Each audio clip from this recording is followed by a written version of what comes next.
partir de agora começa a abdução.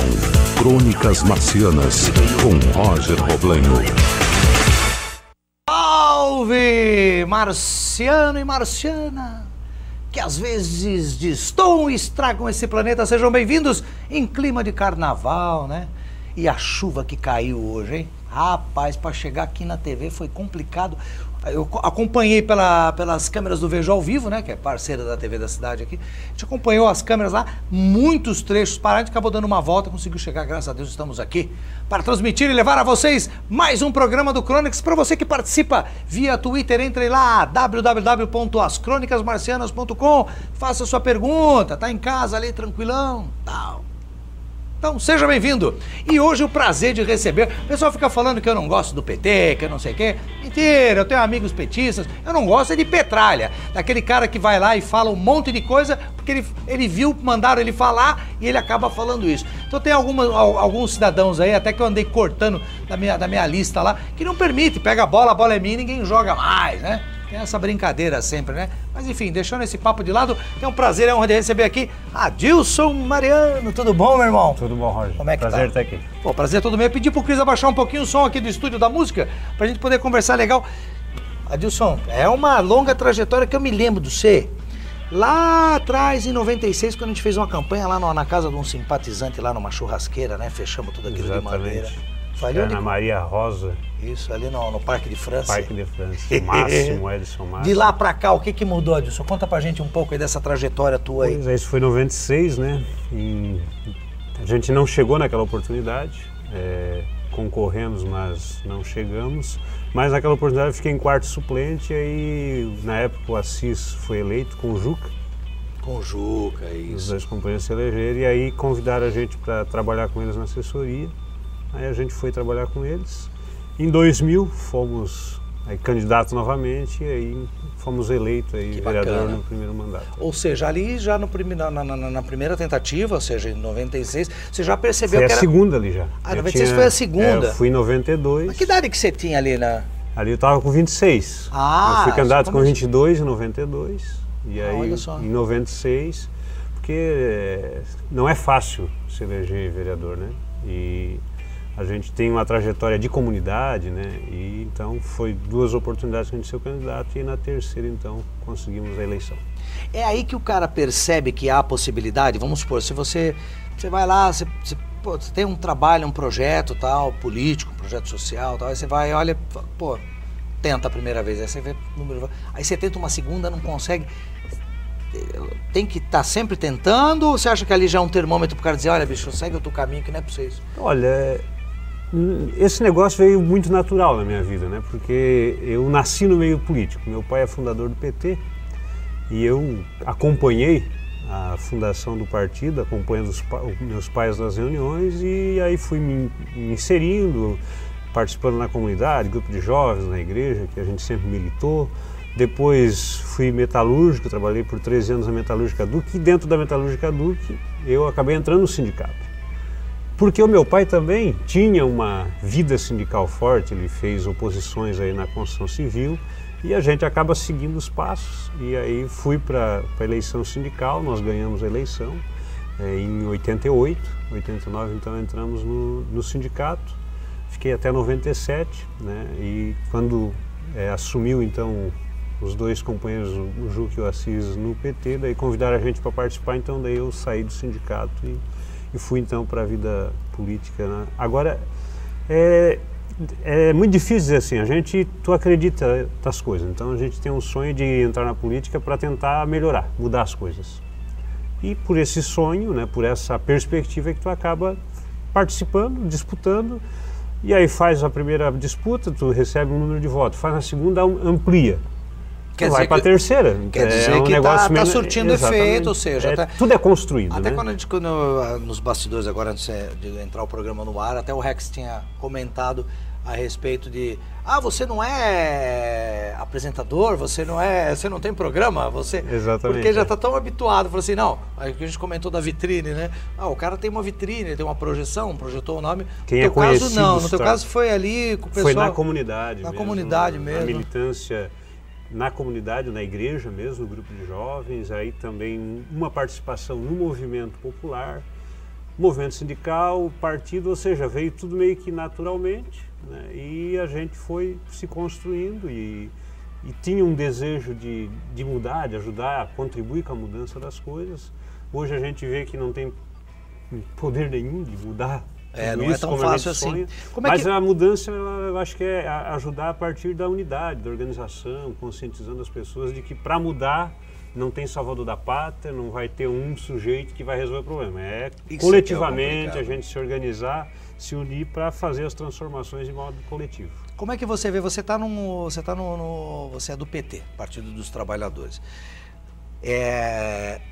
O PT teve, o Carlito teve, o PT, lógico, né? Dentro de Joinville, uma luta de aí mais de 20 anos para tentar mostrar todo esse trabalho, toda essa bandeira que o PT sempre pregou, manteve. E em 4 anos o Carlito não parece que não caiu no agrado, não foi. O Carlito ele representava o que era realmente o PT na época dessas mudanças. Você acha que o Carlito conseguiu cumprir o objetivo dele? O Carlito é uma construção do PT, né? Então eu sou fruto de uma construção partidária e coletiva, assim como o Carlito também. O Carlito chegou ao governo com um sentimento e um desejo de mudança do conjunto da cidade, porque por 20 anos o Partido dos Trabalhadores se apresentou como uma alternativa para mudar e melhorar a vida das pessoas, e isso, depois desse combate, como tudo é construído, chegou uma hora que o povo diz, não, agora é hora de nós darmos a oportunidade ao PT e ao Carlito para que ele de fato atenda essa expectativa de mudança. Eu avalio que nesse mesmo patamar que o povo foi conseguindo ver uma perspectiva de mudança no PT, a direção do PT, o próprio PT, começou a impacientemente ficar angustiado porque não chegava o momento de governar a cidade e começou a fazer alianças muito amplas. E eu vejo assim que esse processo de se aliar com todos os partidos que historicamente a gente criticou e combateu, né? Essa unidade, essa aliança acabou travando.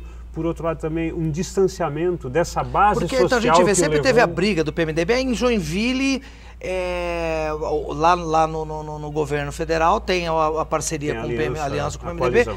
E em Joinville, não. Então, assim, já um fator ímpar, né? Ou seja, já para Joinville.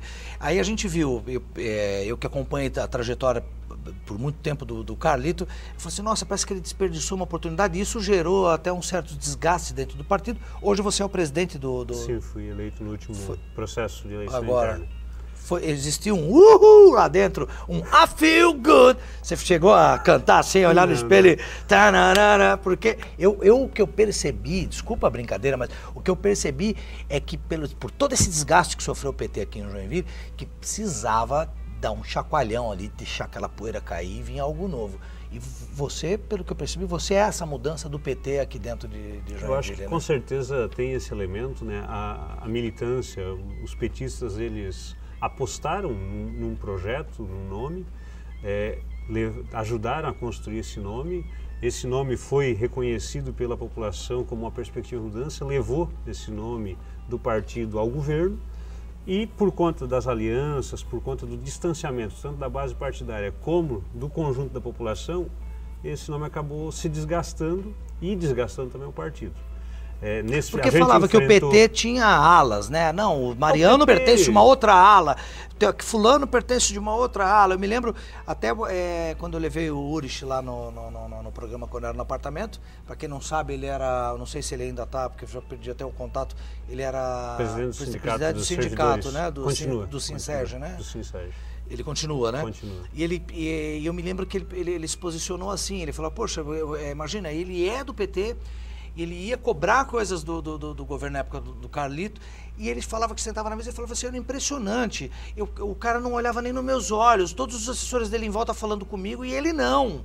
Então assim, foi um posicionamento que todo mundo criticou, e o pessoal, o Dal Bosco na época, agora o Dal Bosco tá lá, o Dal Bosco é um profissional, tá lá em Brasília, agora já colado em outra história. Sim. Ou seja, Dane-se aqui. Se isolou, né? Ficou um tanto quanto blindado, e esse processo todo acabou, de fato, frustrando, né? Teve um problema muito sério, porque o partido, a militância ficou extremamente desgastada, desmoralizada, de certa forma, e, na verdade, ele se isolou, né? Esse foi o entendimento. Nós fizemos, como a gente é do PT também, e até tu colocava, o PT tem tendência, o PT se construiu, né? Foi fundado a partir dessas tendências, porque o PT surge em 80 justamente para ser um partido de trabalhadores onde agrega e congrega todas as forças de esquerda existentes no Brasil naquele momento, combatendo a ditadura militar. E aí a lógica da organização por tendência está no estatuto do partido, porque tinha muitas divergências, porque o movimento de esquerda tem muitas tendências, assim como a direita também tem muitas tendências.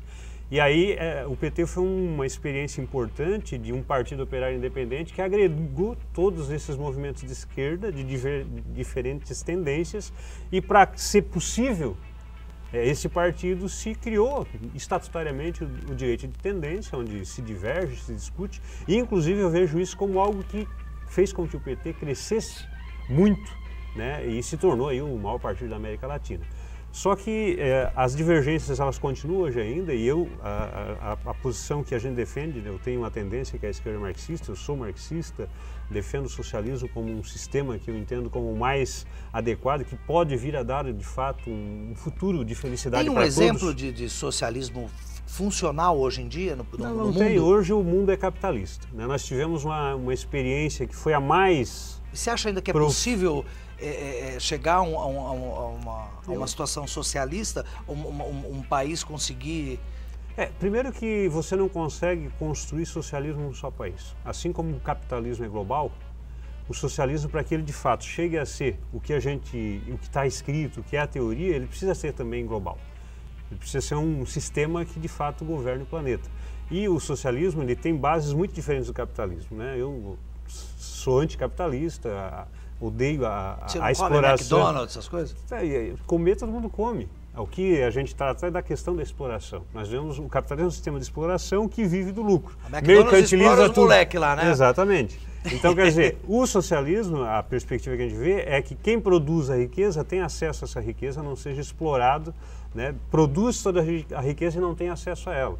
E o socialismo seria uma planificação da economia, onde todo mundo trabalharia da forma como pudesse para garantir o bem-estar de todos. Então, nós tivemos a Rússia, me parece que foi o exemplo que mais poderia ter chegado a isso, mas que logo no início foi uma revolução operária saudável, mas que logo no início, com a chegada de Stalin ao poder, acabou degenerando, né? E ele fez acordos, inclusive, com a burguesia, defendeu a lógica do socialismo num só país, não percebeu que para que o socialismo realmente pudesse avançar e se tornar e se consolidar, ele tinha que de fato ganhar o mundo, né? E acabou degenerando, ou seja, nunca tivemos efetivamente socialismo, né? Então é uma teoria que não foi levada a cabo até o fim. Em prática, ou seja, é uma teoria que não foi colocada em prática. Então não é velha, ela é atualíssima, só que como os capitalistas que defendem esse sistema veem ele como o seu inimigo, aquele que pode nos destruir,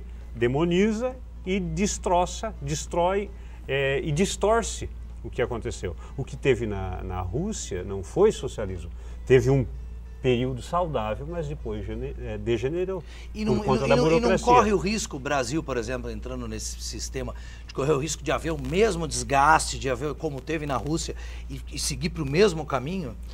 É possível, como o capitalismo esse sistema até vou emendar, de corrupção, de exploração que... Eu quero saber um pouco do teu ponto de vista sobre o que está acontecendo na Venezuela, mas antes eu quero mandar um abraço para a Adelaide, para o Rodrigo Oliari, que estão chegando agora, e para alguns aniversariantes que eu tenho aqui no meu Facebook, que é o Sérgio Santana, o Paulo Reis, a Tayane Cristina, o Chuchu que tem estúdio, até me adicionou agora recente, a Cá Silveira, o Jamir Adolfo Correia, enfim, e o vereador Joaquim Quinzinho, está de aniversário hoje, 54 anos. Aqui eu cagueto a idade mesmo.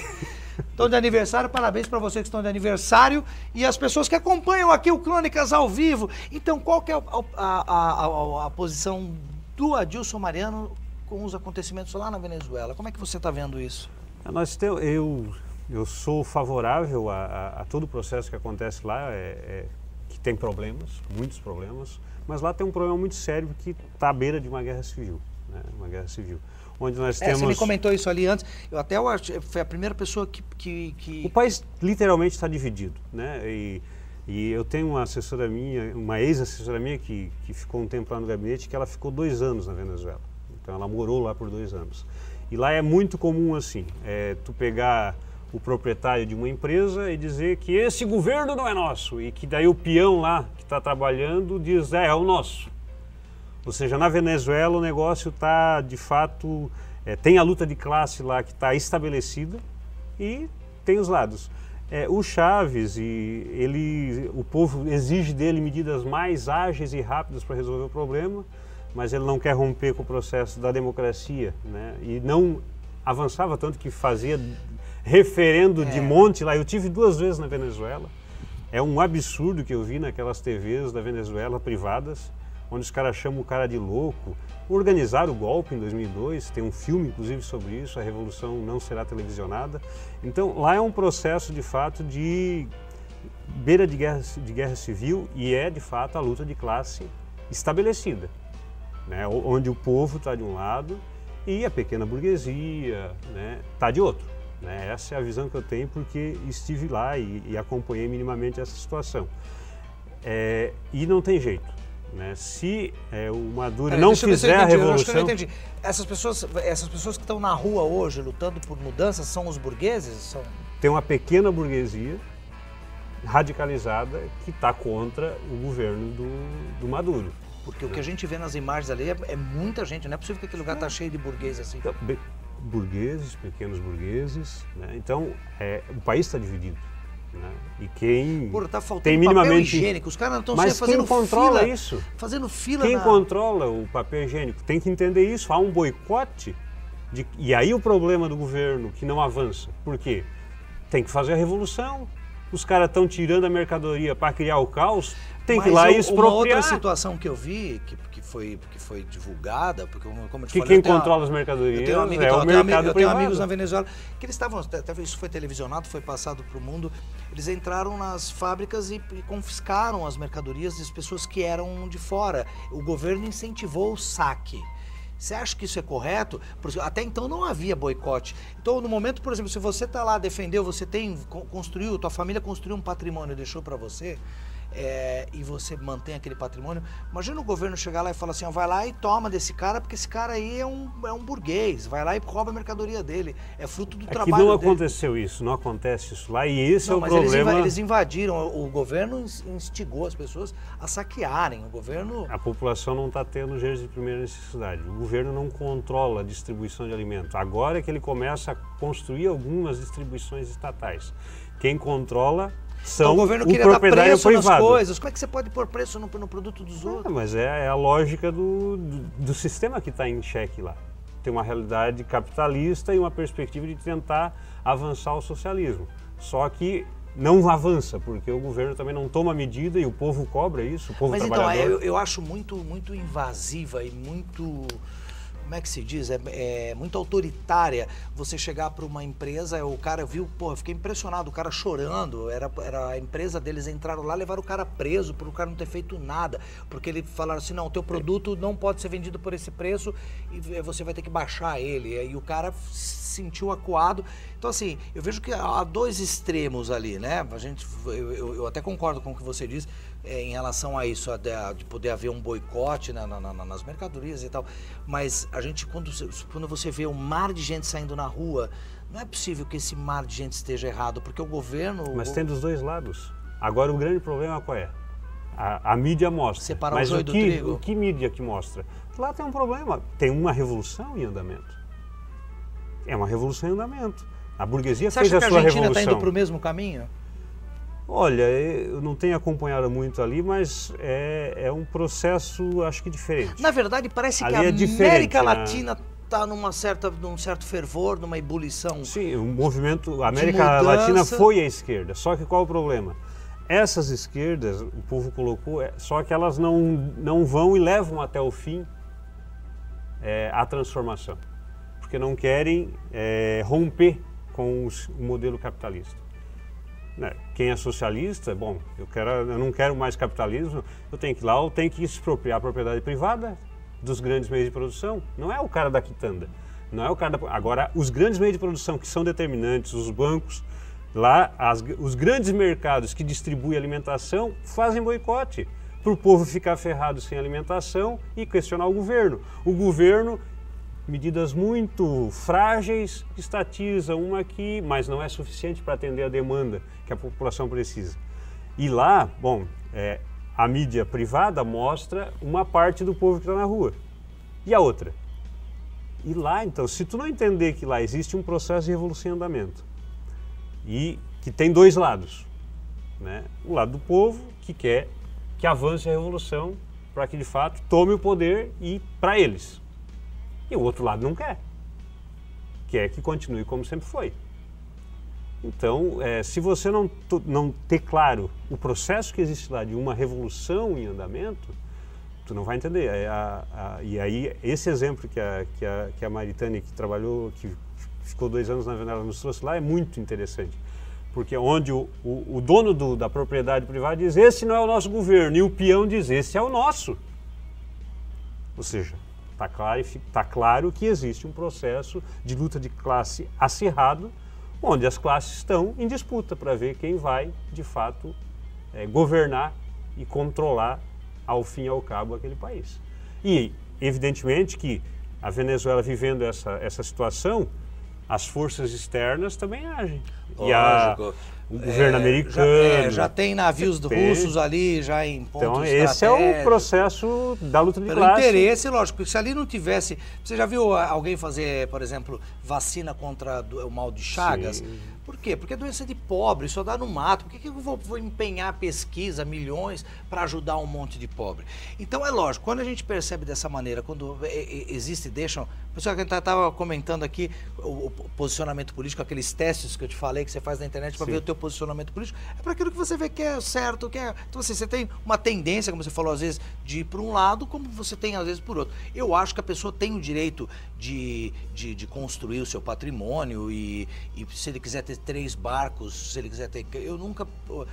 Se não for a partir da exploração... Exatamente, se não for a partir da exploração... Que é muito difícil, né? O que eu quero te perguntar é o seguinte, como é que o Adilson Mariano vê, acho que a pergunta crucial nesse sistema, como é que você vê o trabalho feito pela Dilma?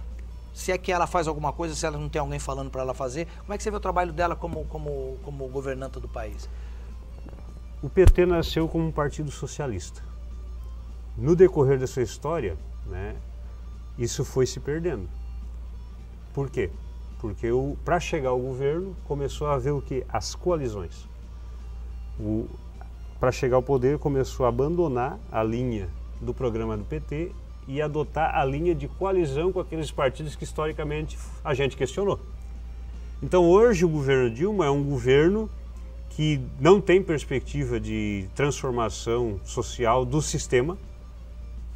Na verdade, é uma gerente que está administrando o sistema capitalista. Essa é a minha visão. Está administrando, tanto que banqueiros nunca ganharam tanto dinheiro como ganharam. Então, quer dizer, está administrando, porém com um viés de tentar distribuir renda a partir de políticas afirmativas e coisas desse tipo, para tentar dar um pouco mais de espaço, né, para aqueles que têm menos oportunidades. Mas abandonou a lógica de fato, organizar o povo e transformar o Brasil de um sistema capitalista para um sistema socialista. Como então, é o nome dele? Está adaptada, que foi o né, fundador ao modelo, do PT. ao Estado e tal. Como é que é o nome dele? Um senhor já. Ele foi um dos fundadores do PT. Ele saiu do partido, ele acabou deixando o partido. Tem vários, né, que saíram e deixaram Plínio o partido. de Arruda, É o Plínio, acho que Plínio não. de Arruda de Sampaio saiu e foi pro PSOL, me parece. Eu acho que é... Não é o Plínio, não. É um outro senhor, até estava vendo, que ele fala que, num certo momento, numa discussão com o Dirceu, o José Dirceu, ele fala que quando eles criaram o Bolsa Família, que aquilo seria, imagina, isso vai beneficiar X mil pessoas e vai atingir 40 milhões de pessoas, a gente vai estar sempre eleito com isso. você vê, a gente percebe que o Bolsa Família pode ser uma, como a gente sempre fala, depende do ponto de vista que a gente vê, pode ser uma faca de dois gumes. Então, assim, ou ela tira a pessoa da miséria mesmo, ou ela acomoda a pessoa e transforma aquilo numa moeda de voto. Como é que você vê esse posicionamento do governo com o Bolsa Família hoje? Você vê que ele realmente, ele cumpre com o que...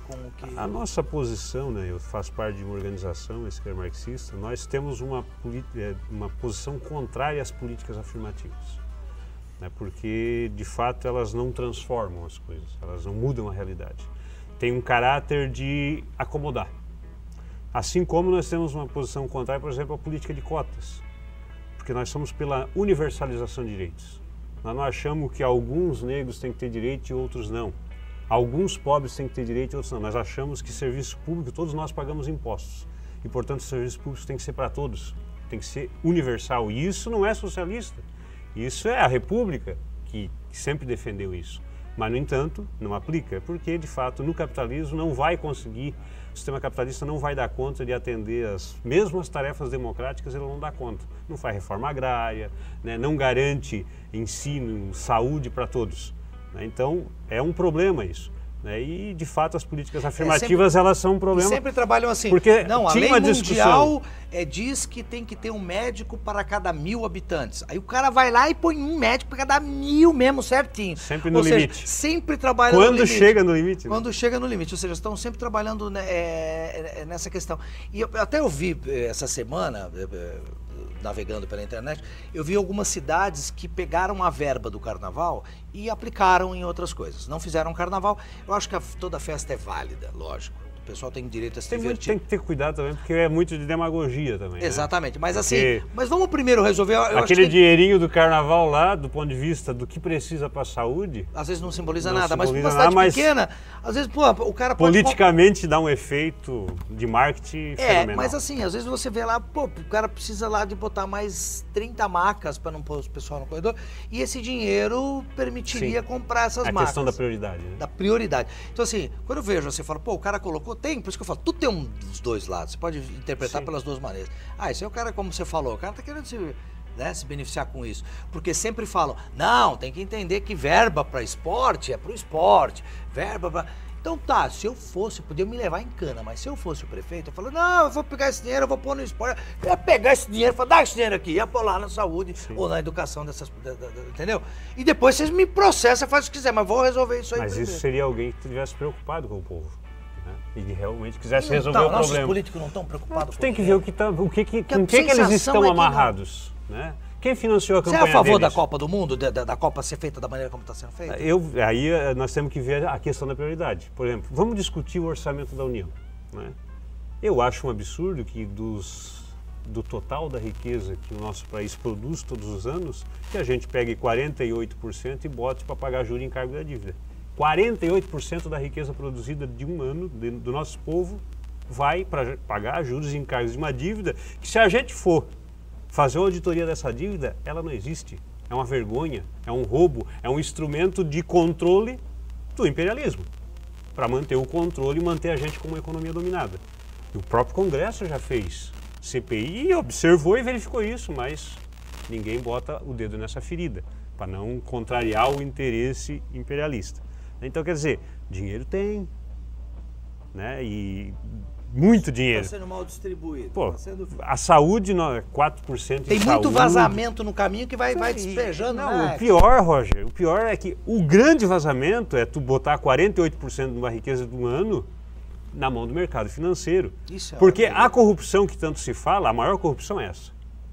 Porque é metade do orçamento da União que vai virar pó.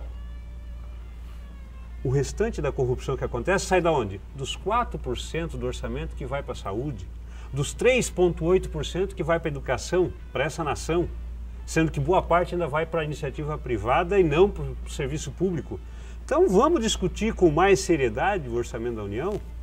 Dizer que não tem dinheiro para fazer é evidente que tem. Sabe quanto ganha um pedreiro? Um pedreiro? Hoje, com esse boom aí de construção civil, deve estar faixa de 2.500, 3.000 reais. Porque teve um pedreiro, conforme foi feita uma auditoria, não sei se você viu, acho que da Petrobras, das obras da Copa, um pedreiro, de acordo com o que foi passado, ganha 22 mil reais por mês. Nossa. 1.600% faturado o valor do... circo também, né? Sempre foi utilizado como instrumento de pão e circo, né?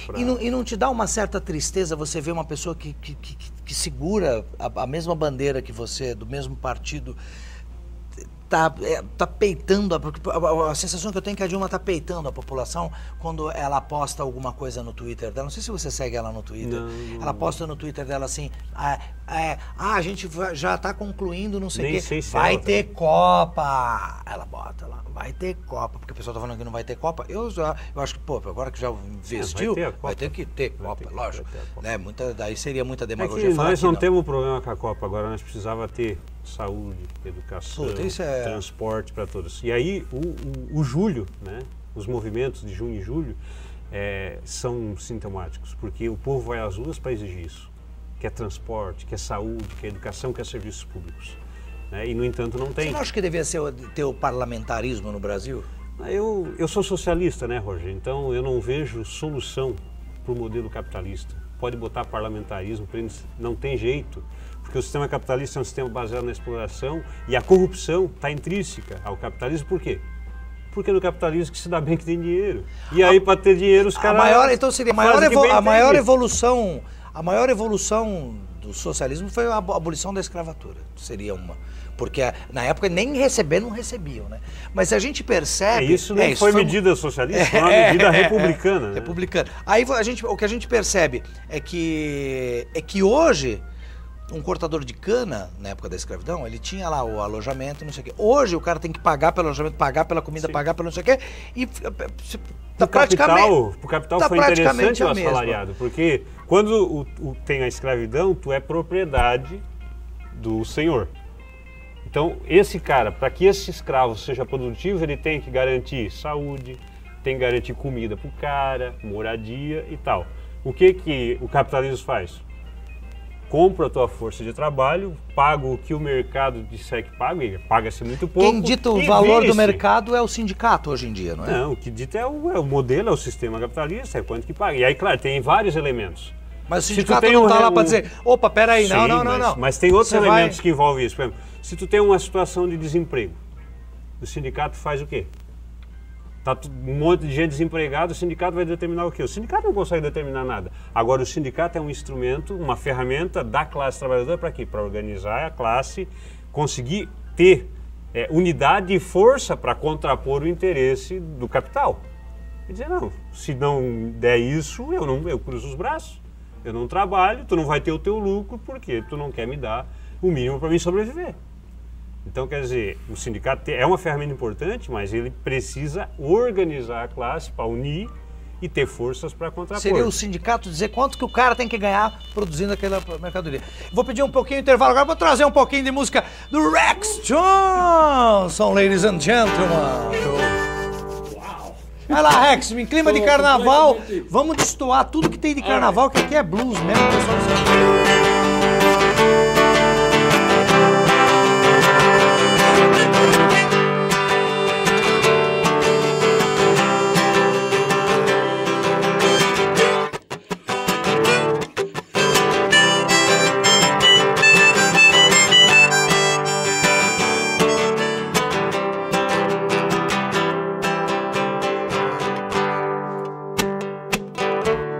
Knocking on heaven's door.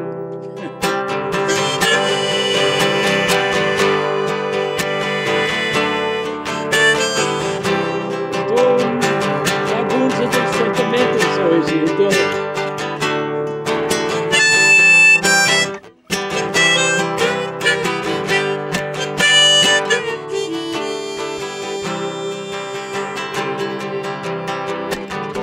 I said, Mama, a take is gonna play.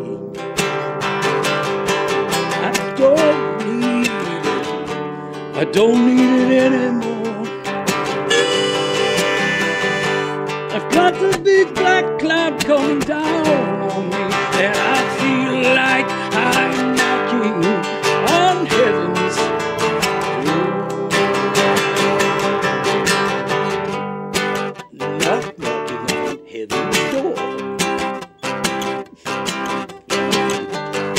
walking on heaven's floor. Jose.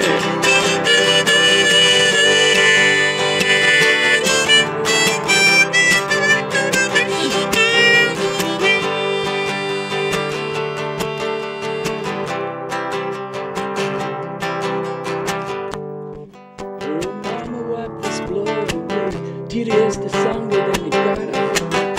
No posso ver você em meu mar. Tem nuvem grande. Feel like I'm knocking on heaven's door. Bate portas.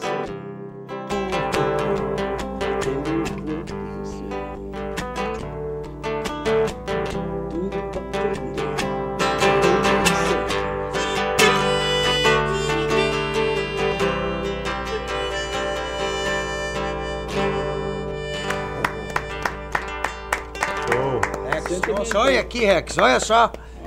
Sabe como fala isso na Espanha? Los pelos de punta. Os pelos de punta. Não te acordas? Obrigado. Tem que ter momentos assim. Ah, sabe? Muito bom. Também estou emocionado. A conversa também é muito intenso. Se a gente, eu sempre falo, o Rex é aquela pessoa que coloca a gente, traz de novo a gente com o pé no chão, né?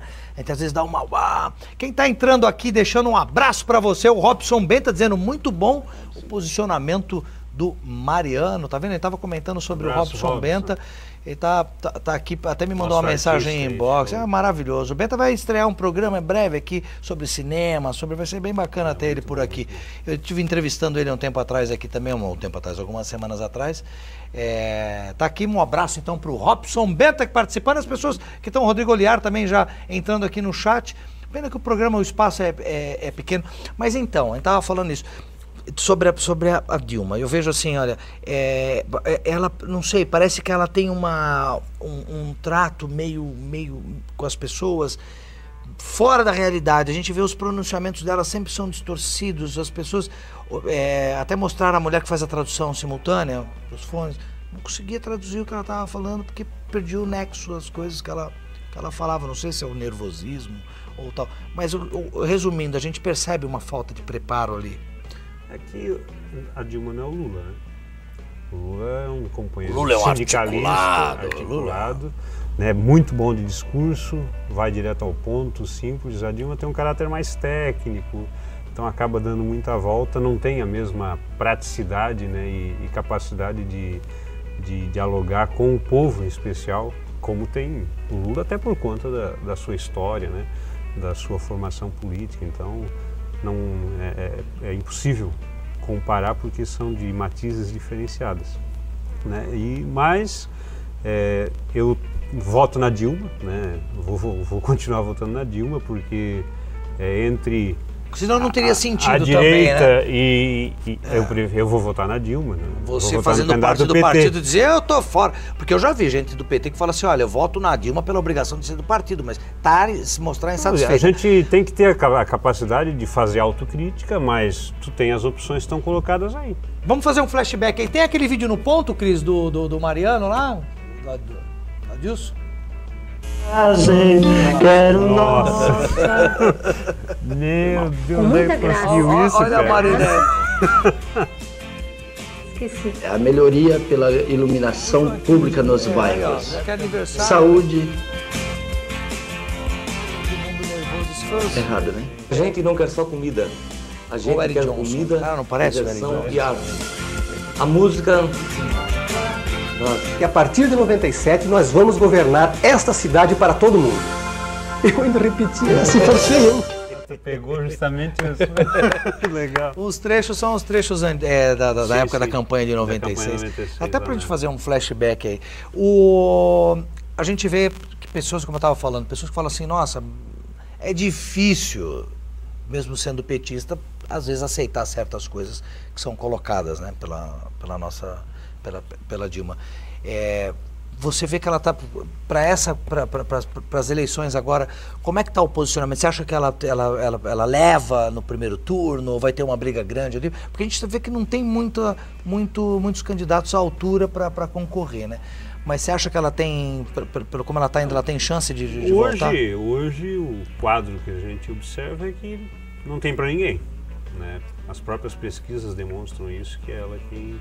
Só que, claro, tem muitos elementos que influenciam num processo como esse. Nós estamos, inclusive, aí num ano de Copa, uma crise do capitalismo brutal. O livro o Assassino de Reputações, do Romeu Tuma Júnior, você acha que isso influenciou alguma coisa? Porque o cara tá vendendo esse livro, eu tenho até ele no Facebook, me aceitou como amigo. A gente pode falar também do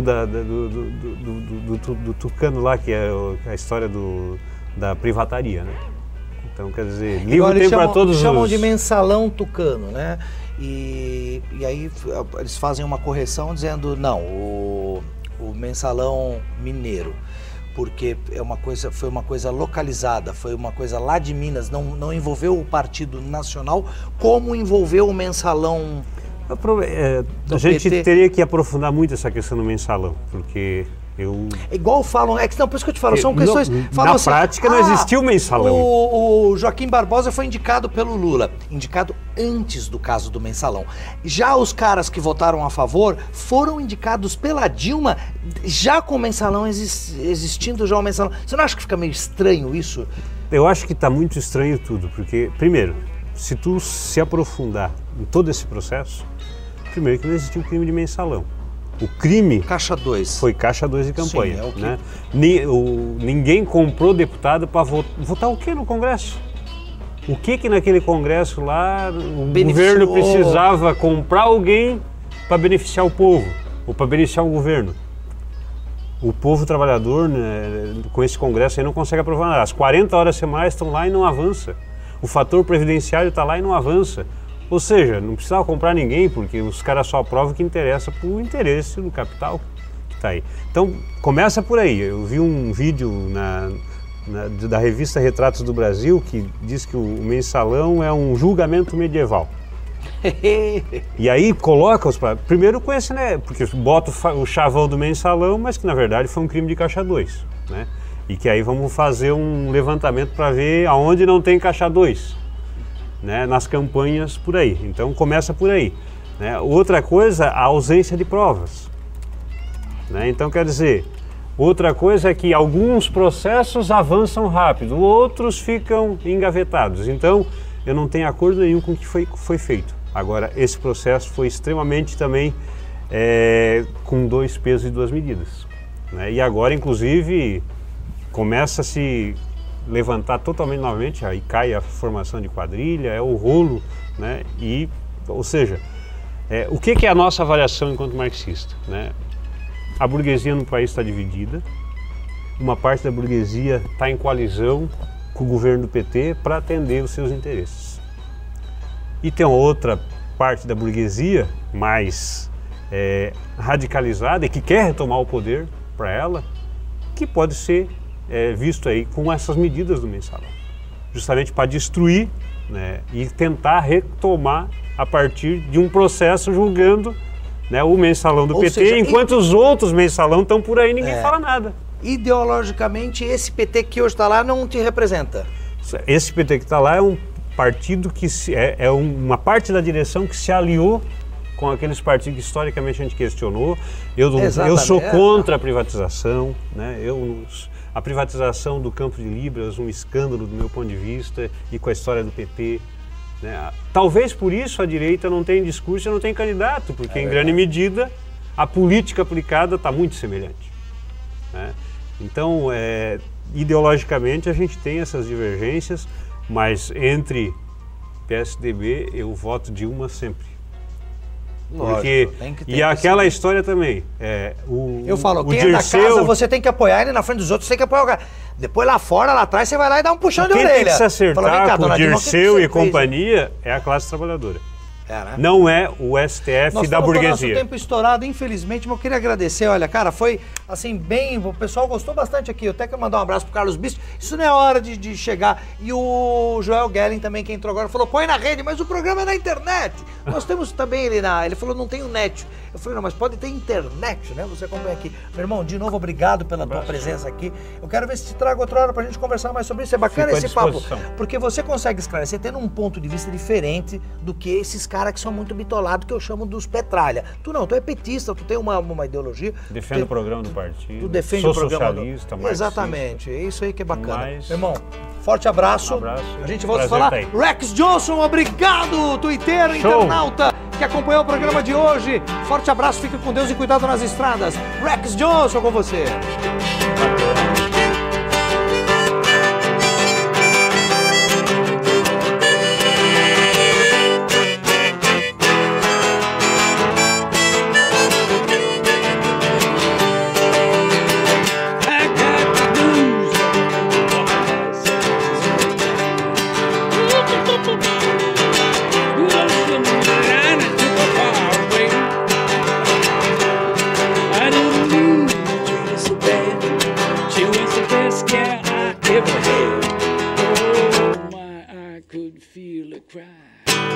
Gonna lay down and die. I ain't got a nickel.